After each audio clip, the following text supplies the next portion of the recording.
how to fix Instagram will restrict certain activity easily and fast. Hello guys, first thing, open your Instagram and then click on edit profile right here. And first thing you need to make sure of, if you have any link on your profile, you have to remove it. And then click confirm, and after that you have to go to the top corner on those three lines, click on settings. Now here you will find many options. Click on this option which is help, and then click on the first one, report problem, and click on the second option right here. And now you have to send a message into the support of the Instagram.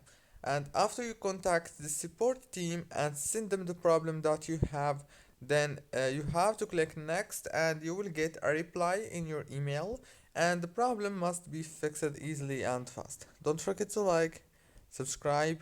Thank you for watching this tutorial until the end.